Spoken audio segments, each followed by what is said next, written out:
The faded photograph in Ruth's trembling hand showed a smiling Clifford, his arm draped around her shoulder, a lifetime ago. 10 years. 10 years of silence, of unanswered questions, of a gaping hole in her life. Clifford, her husband, her rock, had simply vanished, leaving behind only a note. "I have to go. Don't look for me." The note, cryptic and cruel, had shattered Ruth's world. The small town of Havenwood, usually a haven of tranquility, had become a suffocating cage. Whispers followed her like shadows, pity and suspicion mingling in the air. People looked at her with a mixture of sympathy and a dark curiosity, wondering what kind of man would abandon his wife without a trace. Sheriff Moore, a man of quiet authority and unwavering patience, had done his best. But Havenwood was a town of secrets, and Clifford's disappearance was one of its deepest. The case had gone cold, another unsolved mystery in the annals of small-town life. Ruth, however, refused to let Clifford's memory fade. She clung to the hope that he was still alive, somewhere out there, needing her. She transformed her grief into a relentless quest for the truth, her determination fueled by a love that wouldn't die. Her search led her to Chanel, a former colleague of Clifford's at the local tech company. Chanel, a sharp-witted woman with a guarded demeanor, had been reluctant to talk at first. But when Ruth showed her the faded photograph, a flicker of recognition crossed her face. Clifford was different, Chanel said, her voice low. He was brilliant, but he had a darkness in him, a secret he kept close. She revealed that Clifford had been working on a highly classified project, something that had made him increasingly paranoid and withdrawn. He had spoken of powerful people, of dangerous secrets, of a conspiracy that reached into the highest levels of government. Ruth, initially skeptical, felt a growing sense of unease. Could Clifford's disappearance be more than just a personal betrayal? Could it be connected to something bigger, something sinister? Her investigation led her to Rose, a reclusive hacker who lived on the fringes of Havenwood. Rose, a woman of sharp intellect and even sharper cynicism, had been tracking Clifford's online activities before his disappearance.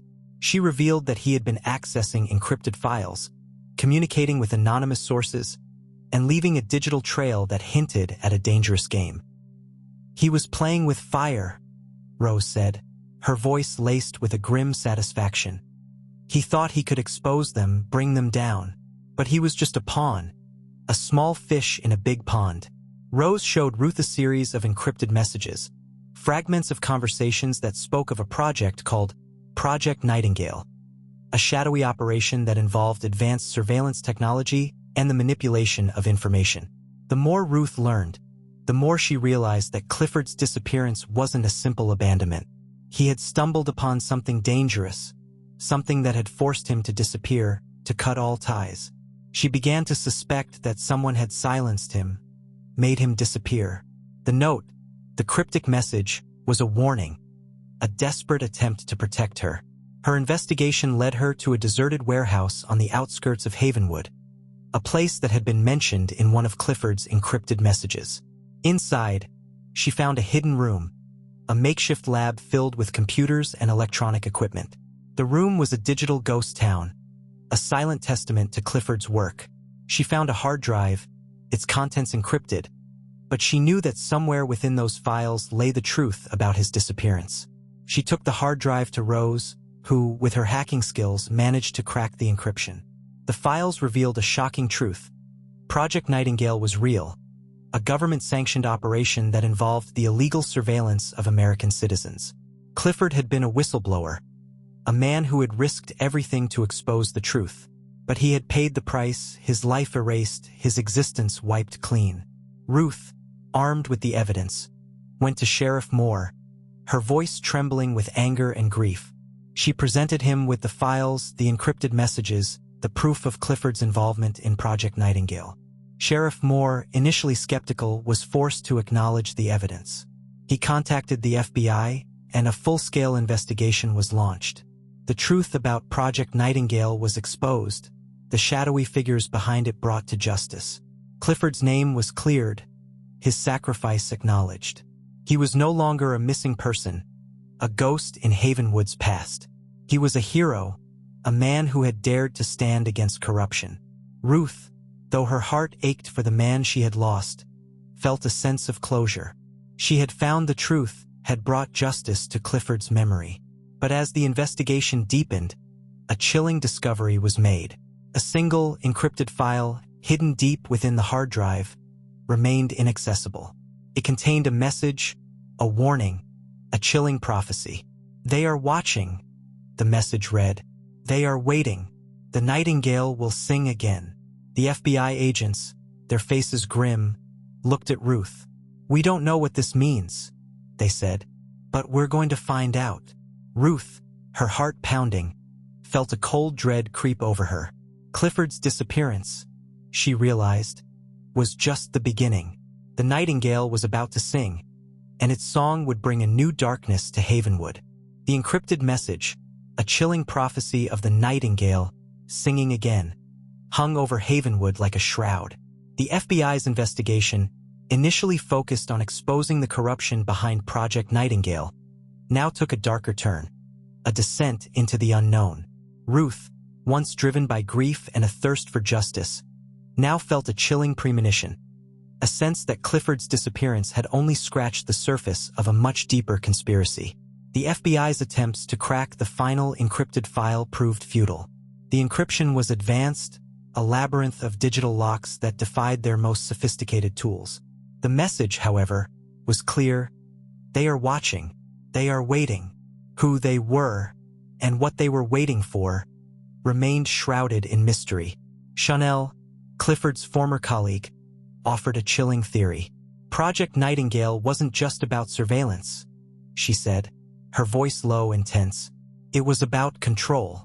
Control of information, control of perception, control of reality. She revealed that Clifford had been investigating a hidden layer of Project Nightingale, a clandestine operation that involved the manipulation of dreams, the implantation of false memories, the blurring of the lines between reality and illusion. They were creating a weapon, Chanel said, her eyes filled with a chilling intensity. A weapon that could control minds, that could turn people into puppets. Rose, the reclusive hacker, corroborated Chanel's theory. She had discovered traces of neural interface technology, of subliminal messaging, of advanced algorithms that could alter human perception. They were building a dream machine, Rose said, her voice laced with a grim fascination. A machine that could rewrite reality. The FBI, initially skeptical, were forced to confront the chilling implications. The encrypted message, the Nightingale prophecy, began to take on a sinister meaning. The nightingale wasn't just a symbol. It was a code name, a trigger, a signal. They discovered that Clifford had been close to cracking the code, to exposing the dream machine and its creators. But he had been silenced, his life erased, his work buried.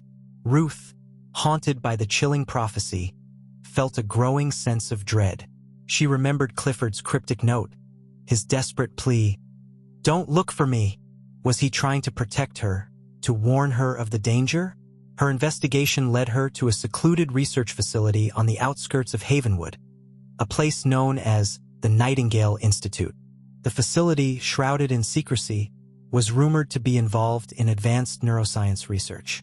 Inside, she found a hidden lab, a sterile environment filled with advanced technology and disturbing experiments.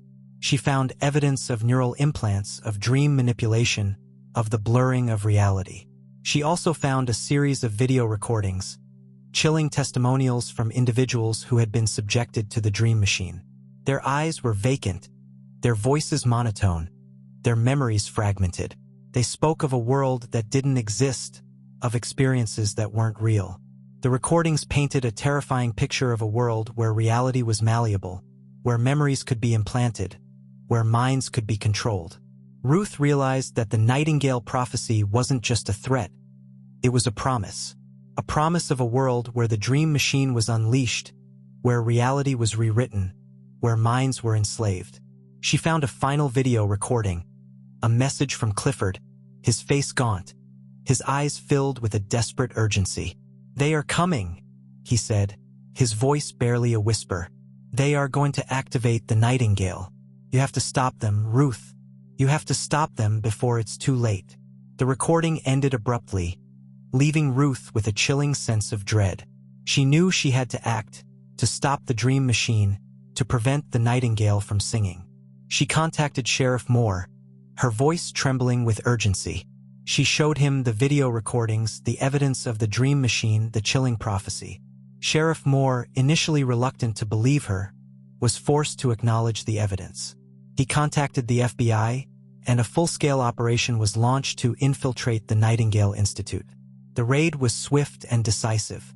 The facility was secured, the dream machine seized, the scientists arrested. But the damage had been done. The nightingale had sung. Traces of the dream machine's activation were found in the neural patterns of several individuals in Havenwood. Subtle alterations in their memories, slight distortions in their perception of reality. The FBI, working with neuroscientists and psychologists, began the arduous task of unraveling the dream machine's effects, of restoring the affected individuals to their original state.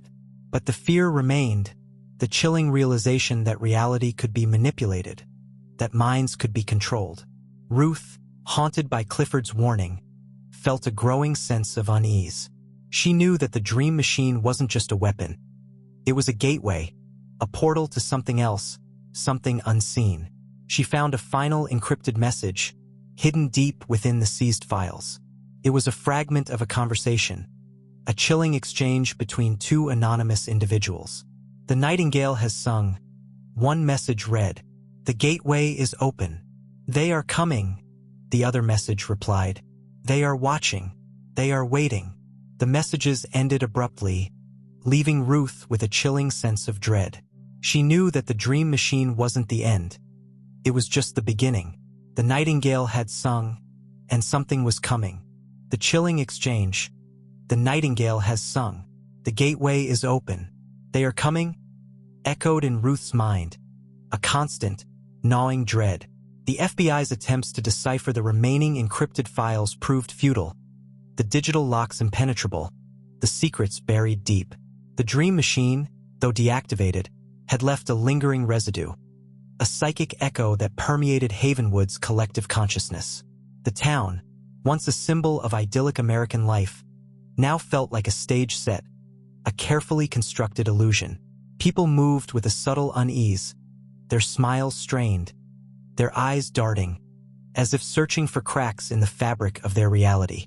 The subtle alterations in perception, the implanted memories, had created a subtle dissonance, a feeling that something was profoundly wrong. Ruth, haunted by the lingering effects of the dream machine, began to experience unsettling visions, fragmented memories that weren't her own. She saw glimpses of other realities, of impossible architectures, of faces that shifted and morphed, of whispers that echoed from unseen sources.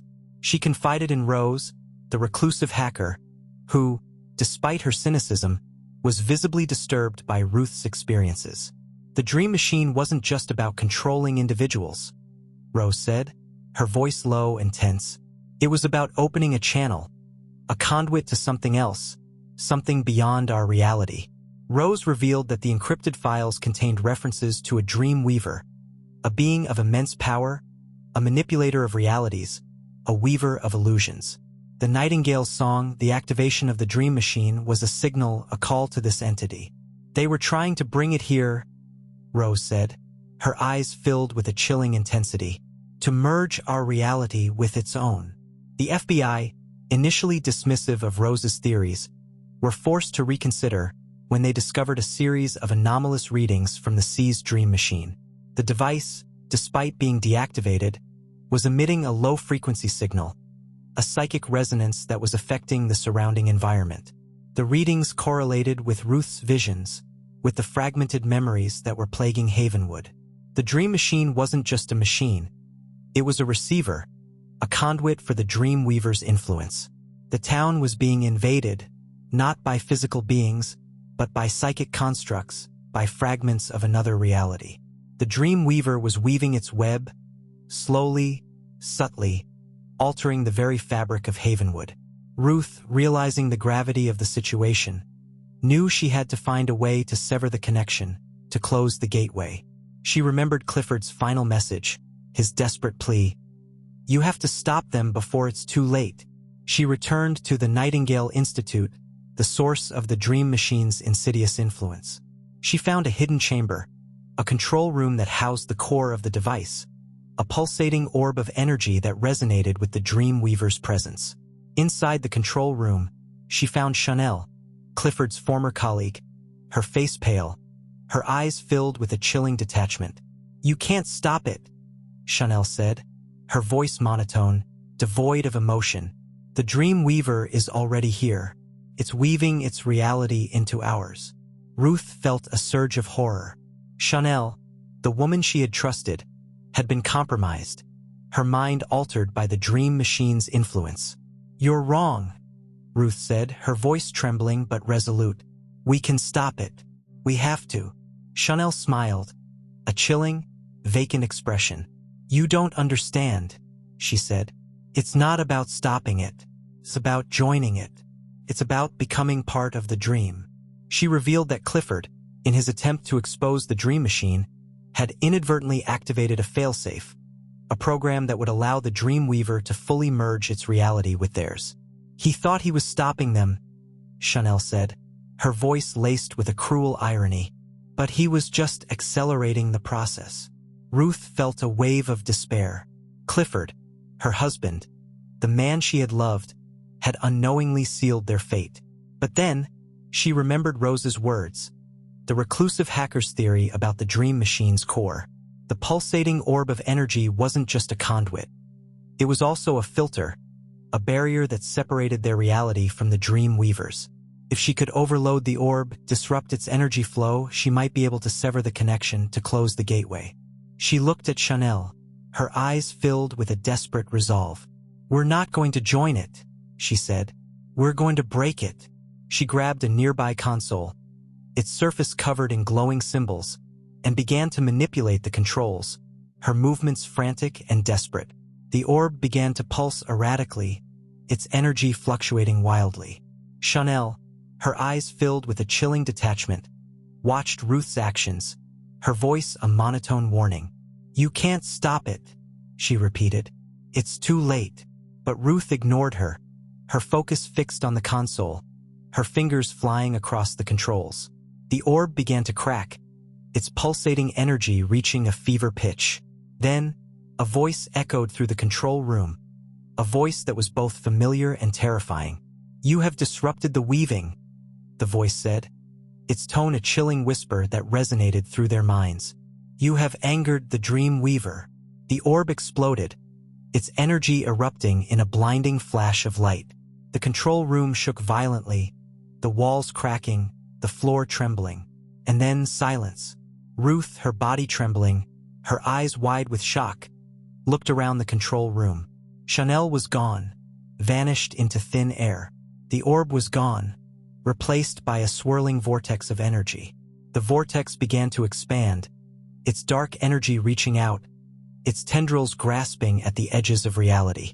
And from the depths of the vortex, a figure emerged, its form shifting and morphing, its eyes glowing with an unholy light. "I am the dream weaver," it said, its voice a chilling echo in their minds. "And I have come to claim what is rightfully mine." The figure stepped through the vortex, its form solidifying, its presence filling the control room with an oppressive dread. And then it spoke a name. "Ruth. Ruth." The dream weaver's voice echoed, a chilling resonance that vibrated through the very air. Its form, a shifting kaleidoscope of impossible geometries and unsettling visages, filled the control room, radiating an aura of overwhelming power. The vortex behind it pulsed with an ominous energy, threatening to spill its alien reality into Havenwood. Ruth, despite the terror that gripped her, refused to yield. She had come too far, sacrificed too much, to allow this entity to claim her world. She remembered Clifford's desperate warning, Chanel's chilling revelation, and Rose's grim predictions. The dream weaver was not just an invader. It was a parasite, seeking to rewrite reality to suit its own alien design. She looked at the swirling vortex, the gateway to the dream weaver's realm, and realized that it wasn't just a portal. It was a mirror, a reflection of the collective consciousness of Havenwood. The town's anxieties, its hidden fears, its suppressed desires, had become the raw material for the dream weaver's tapestry. "You cannot have this world," Ruth said, her voice trembling but resolute. "It is not yours to take." The dream weaver chuckled, a sound that was both alien and unsettling. "You misunderstand, Ruth. I am not taking. I am merely reshaping. Your reality is flawed, fragmented, a chaotic mess of conflicting desires. I am offering you order, unity, a world where dreams become reality." Its form shifted, morphing into a series of alluring illusions, images of a perfect Havenwood, a world without pain, without suffering, without conflict. It was a seductive offer, a temptation to surrender to the dream. But Ruth saw through the illusion. She saw the emptiness behind the perfect facades, the chilling detachment in the eyes of the dream-created citizens. The dream weaver's reality was not a paradise. It was a prison, a gilded cage where individuality was erased, where free will was sacrificed. She remembered the fragmented memories that had plagued her, the glimpses of other realities, the whispers that echoed from unseen sources. They weren't just random visions. They were fragments of the dream weaver's own consciousness, its attempts to infiltrate her mind, to manipulate her perception. She realized that the key to defeating the dream weaver wasn't to fight it, but to understand it, to unravel its alien logic. The dream weaver wasn't just a being. It was a network, a collective consciousness that thrived on shared experiences, on interconnected dreams. She looked at the swirling vortex, the gateway to its realm, and saw not a portal, but a web, a network of interconnected threads that linked Havenwood to the dream weaver's consciousness. "You are not offering us a dream," Ruth said, her voice gaining strength. "You are offering us a hive, a collective where we lose ourselves." She remembered Rose's theory about the dream machine's core, the pulsating orb that had been destroyed. It wasn't just a conduit. It was also a filter, a barrier that separated their reality from the dream weaver's. She realized that the destruction of the orb had created a feedback loop, a surge of energy that was amplifying the connection between Havenwood and the dream weaver's consciousness. The solution wasn't to destroy the connection, but to reverse it, to redirect the flow of energy, to send the dream weaver's influence back to its own realm. She looked at the destroyed console, its glowing symbols shattered, its controls mangled. She remembered the fragments of code she had seen, the patterns that had controlled the orb's energy flow. She began to reconstruct the code, using the shattered symbols as a guide, her movements frantic and desperate. She was a novice, a woman who knew nothing of coding, but the dream weaver's influence was fading, and she had to act fast. As she worked, she remembered Clifford's final message, his desperate plea. "You have to stop them before it's too late." She understood now. He hadn't just been warning her about the dream weaver. He had been giving her a clue. He had been a programmer, a brilliant mind, and he had left behind a failsafe, a hidden program that would reverse the energy flow, that would send the dream weaver back to its own realm. She found the hidden program, a series of encrypted commands embedded within the console's operating system. She activated the program, and a surge of energy pulsed through the control room, reversing the flow of the vortex. The dream weaver recoiled, its form flickering and distorting. "You cannot do this," it roared, its voice filled with a chilling rage. "You cannot sever the connection." But the vortex was shrinking, its dark energy receding. The dream weaver's influence began to wane, its illusions fading, its control slipping. The townspeople of Havenwood, their minds freed from the dream weaver's influence, began to awaken, their memories returning, their perceptions clearing. They saw the world as it truly was, a world of imperfections, of challenges, of the beautiful chaos of human existence. The dream weaver, its form now fragmented, its energy depleted, was pulled back into the shrinking vortex, its voice a fading echo in their minds. "You have won this battle," it whispered, "but the dream will return." The vortex collapsed, leaving behind only a faint shimmer in the air. The control room was silent, the only sound the gentle hum of the remaining machinery. Ruth, her body trembling, her eyes filled with exhaustion, looked around the control room. She had done it. She had saved Havenwood, had reclaimed their reality. The FBI agents, their faces filled with awe and relief, moved cautiously into the control room. They found Ruth, her clothes torn, her face streaked with dirt, but her eyes filled with a hard-won victory. The town of Havenwood began to heal, its wounds slowly closing. The people, their minds freed from the dream weaver's influence, began to rebuild their lives, their memories of the invasion fading like a bad dream.